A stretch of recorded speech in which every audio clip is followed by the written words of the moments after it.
Hey everybody, it's Johanna here with Orbital Astrology, and it is Sunday, the 11th of December, 2022. And I'm super excited to be here to talk to you about this week's astrological forecast. So, we'll talk about the upcoming transits for this week.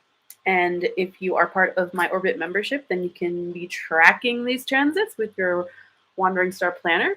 If you are local here in Albuquerque, you can get a copy of your Wandering Star Planner at Resonant Essentials.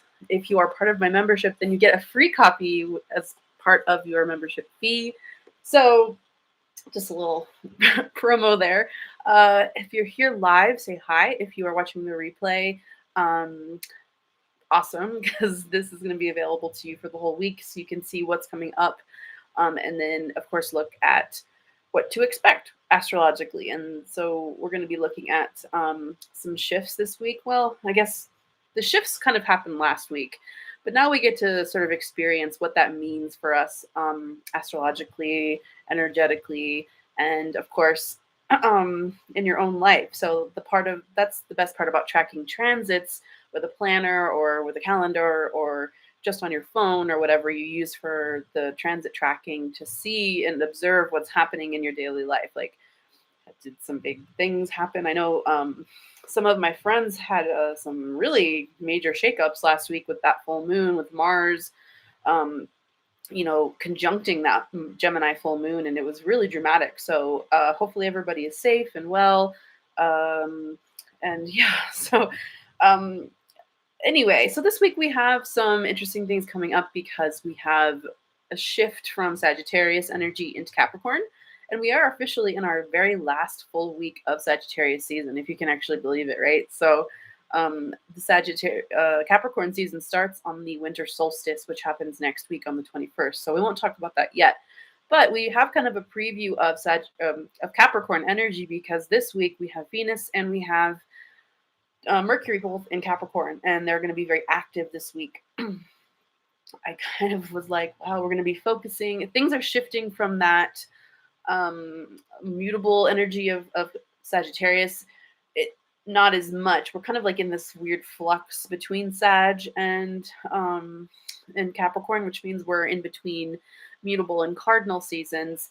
But there is a lot of cardinal energy happening this weekend. So that is kind of a motivational thing. If you've been feeling a little like scattered or blah or like I can't make a decision or things feel unpredictable, that might be there might be a little bit more concrete energy this week because we have, like I said, Venus and we have Mercury both in Capricorn, and they're going to be making some alignments with other planets, which I will be telling you as we go through the week. So I wrote down, let's see, things get a little bit more motivated and serious because Capricorn is a Saturn ruled sign. So Saturn, when he's in charge or she's in charge, kind of bring things to a more serious level. Like, okay, we are here on this planet for a limited amount of time and we have things to accomplish. We have tasks to complete. We have responsibilities that we need to take care of. So when we have Venus and Capricorn and Mercury in Capricorn, that's like a double whammy energy of communication and collaboration for the more structured, serious, rule-oriented type of energy. So yeah, we're going to be focusing on that this week. So if you feel like, okay, I got to get done this week, it's a great week to do that. So really nice energy. We're past the full moons. That means all of the stuff that we've been building and growing and planting and working towards has come to its peak.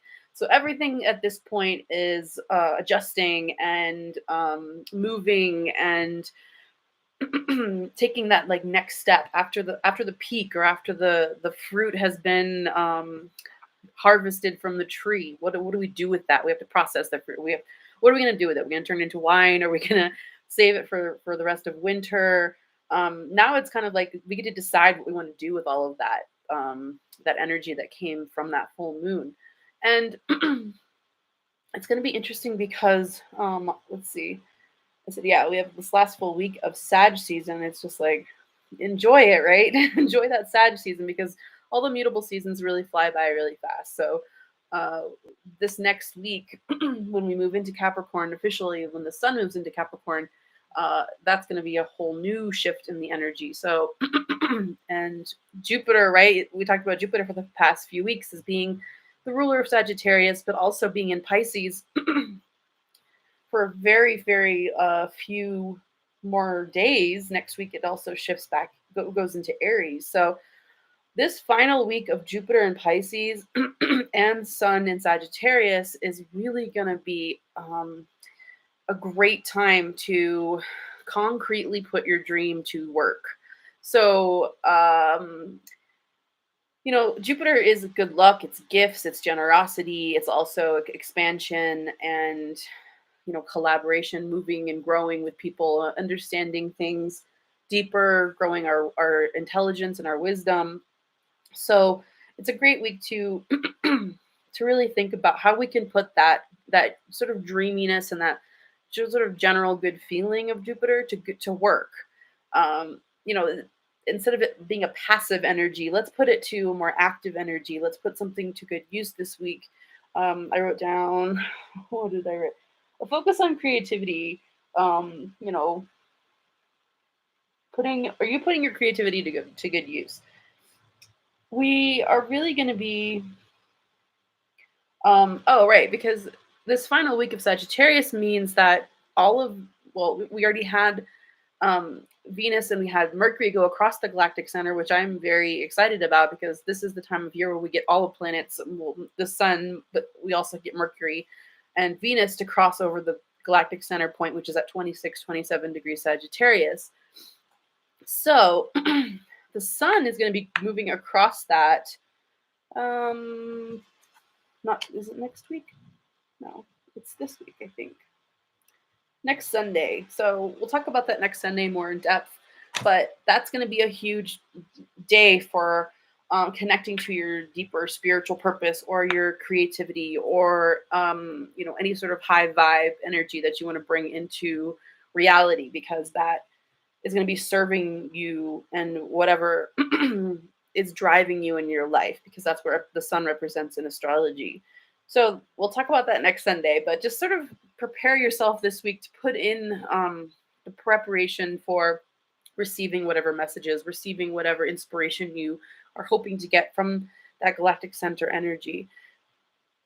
So, yeah, we also are kind of moving from this mutable into cardinal season, and also from fire into earth.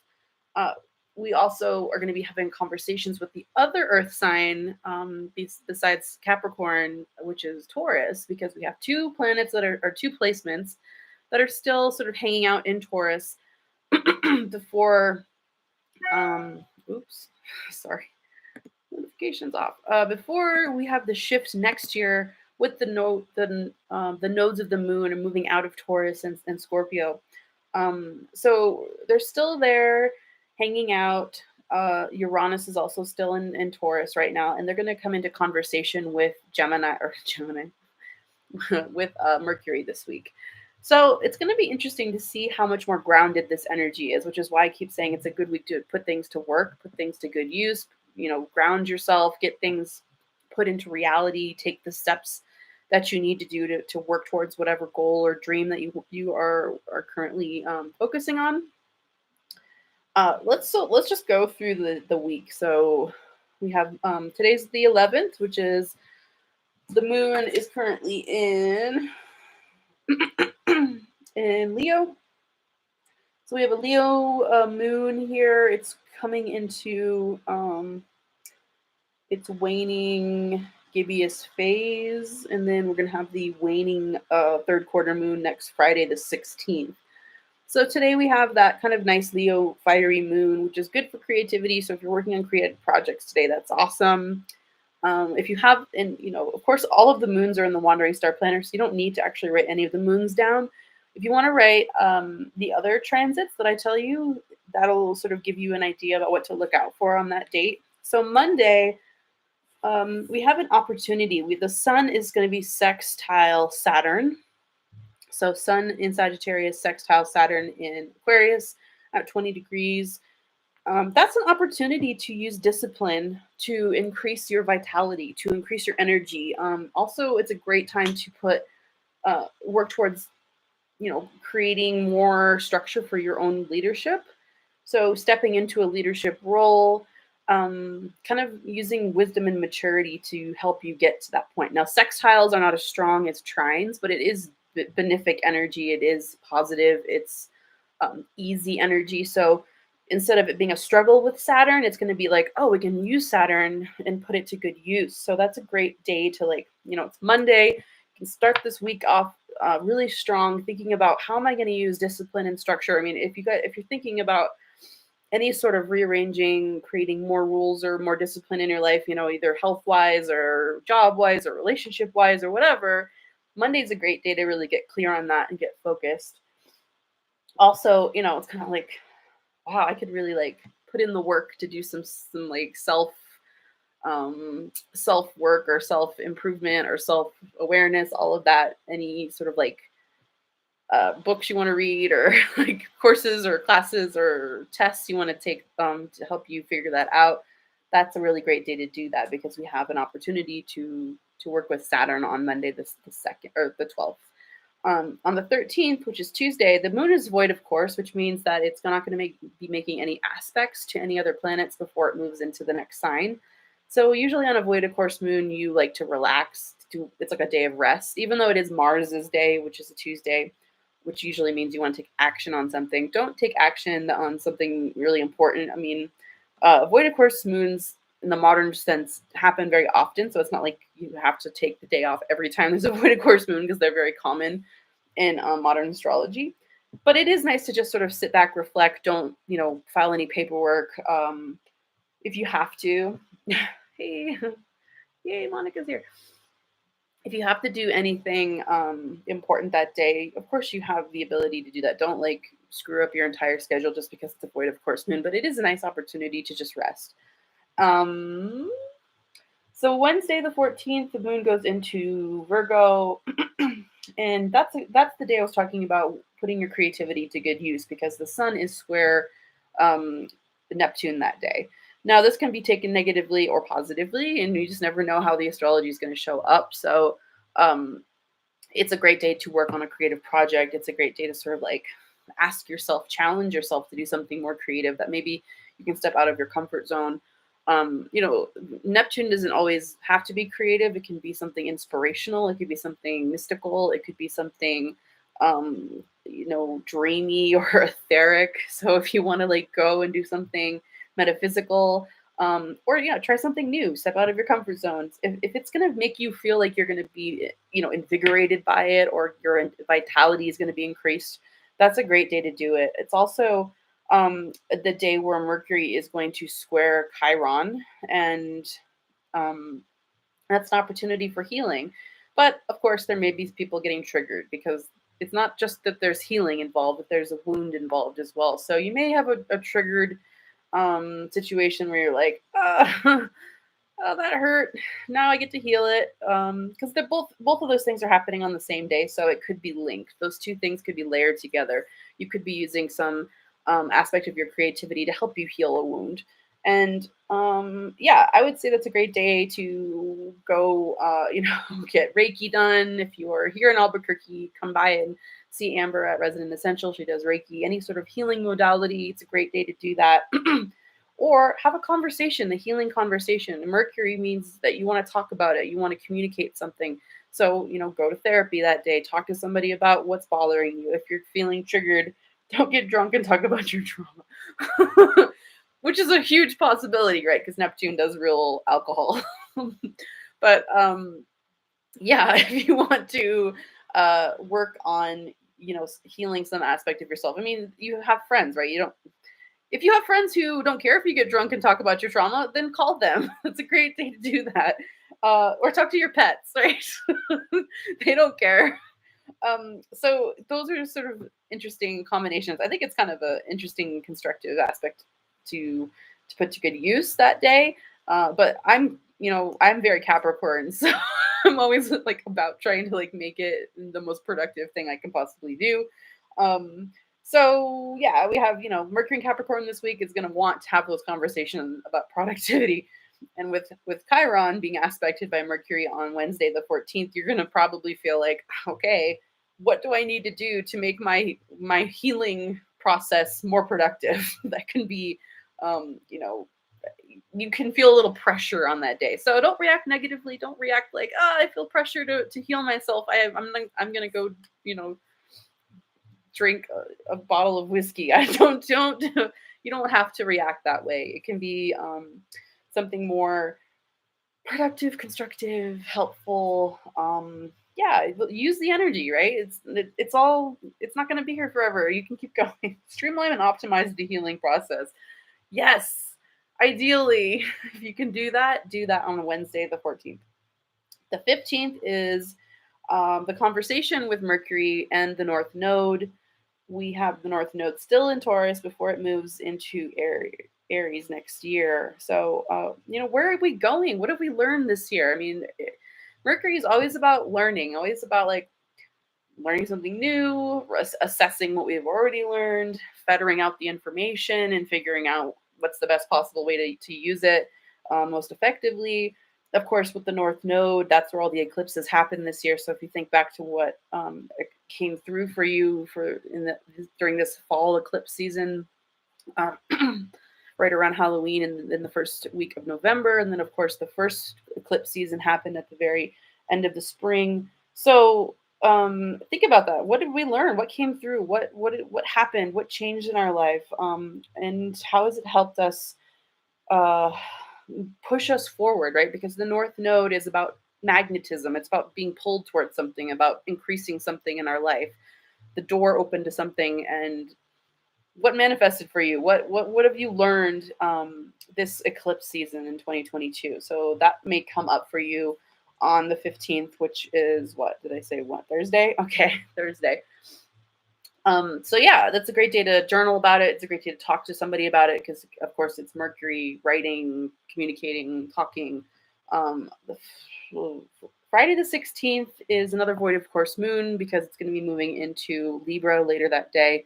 So yeah, before the moon gets super sociable and active, you might want to take a little break, a little rest because this weekend you're probably going to be going to some parties, holiday parties, or some graduation parties, or birthday parties for all the Sages that you have, all the Sag friends. So just take a little bit of a rest so you can prepare for that because we have a very social Libra moon happening on Friday the 16th after it goes void, of course. And of course, the 17th is a really exciting event for us here in Albuquerque because it's the Albuquerque Astrology Group's solstice potluck. So if you are here in Albuquerque and you would like to come by, it's going to be at 1 o'clock at Resonant Essentials on Saturday the 17th. And I'm very excited because there is a Mercury trine Uranus aspect that day. So good conversations about astrology. Hopefully, that's what I'm shooting for. Everyone's going to be excited to talk about astrology, to get together, to have a nice Libra moon social event, eat some good food, have some good conversation. Of course, bring your family. I'm going to bring my kids. So if you are here in Albuquerque, we would love to see you there. And yeah, I mean that's a nice flowing aspect between Mercury and Uranus. So it's pretty exciting. Hopefully, it'll be an exciting event, and I'm excited. So that's really all I have for you. I know it's been kind of some short updates lately, but my schedule has been totally out of whack, and I've become very nocturnal. So being awake in the daytime is a little interesting for me right now. So if you have any questions, please let me know. You can comment below the video, or if you want to comment in my private Facebook group, which is the 2023, wow, 2023 Orbit, and it is Live Your Best Life with Astrology. So I hope you have a wonderful week, and I will see you next week, next Sunday, to do the next week's astrology report. So good to see you, and I'll talk to you later. Bye.